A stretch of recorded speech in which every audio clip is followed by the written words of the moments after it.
रामू और सुधा एक बड़े ही खुशनुमा दंपत्ति थे। एक दिन रामू पास की मंडी जा ही रहा था कि सुधा ने उससे उनकी गाय को बेचकर मिलने वाले पैसों से दुकान खोलने का सुझाव दिया। रामू मान गया और एक गाय को अपने साथ मंडी ले गया। रास्ते में एक आदमी जो कि बकरी बेचने मंडी जा रहा था रामू को मिला और उससे कहा, इतने भारी भरकम गाय को घसीटते हुए ले जाने से बेहतर होगा कि तुम इस बकरी को ही ले जाओ। उसने सुझाव दिया कि वो दोनों अदला बदली कर लें। अब रामू ठहरा भोला भाला। उसे लगा कि यह इंसान सच्ची में उसकी मदद करना चाहता था। उसने उसका प्रस्ताव स्वीकार कर लिया। कुछ देर बाद आगे चलने पर उसकी मुलाकात एक दूसरे इंसान से हुई जिसने उससे अपनी मुर्गी की अदला बदली कर डाली। रामू फिर से ठगा गया।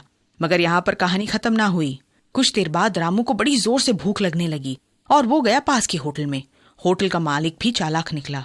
मुफ्त खाने के बदले उसने रामू से उसकी मुर्गी मांग ली और रामू मान भी गया।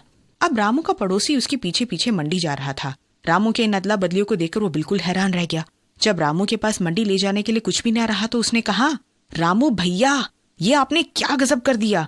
अगर भाभी को पता चला ना तो वो पक्का नाराज हो जाएगी और आपकी बेइज्जती भी कर देंगी। रामू ने कहा, मैं सुधा को बहुत अच्छे से जानता हूँ, वो ऐसा कुछ भी नहीं करेगी। मगर पड़ोसी ना माना। उसने रामू से शर्त लगाई कि अगर भाभी उसके सामने रामू से नाराज हुई तो रामू को अपनी बची कुची गाय बकरियां उसे दे देनी होगी, और अगर ना हुई तो वो अपनी दुकान रामू को मुफ्त में दे देगा। दोनों शर्त मान गए और रामू के घर चल पड़े।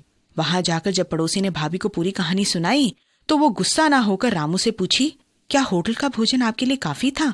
पड़ोसी को अपने कानों पर विश्वास ही ना हुआ और रामू से जाकर कहा, मैंने सोचा कि तुम ही एकदम मूर्ख हो, मगर भाभी तो तुमसे भी ज्यादा भोली भाली निकली। रामू ने कहा, भैया, ये भोलेपन की बात नहीं। सुधा अगर मुझसे नाराज भी हो तो वो दूसरों के सामने नहीं दिखाती। सही समय पर कही गई बातें हमेशा लाभदायक होती हैं। इसलिए कोशिश करते हैं कि हम भी अपनी भावनाओं का नियंत्रण कर एक सही समय और सुझाव ढूंढने का प्रयत्न हमेशा करें। आपका क्या मानना है?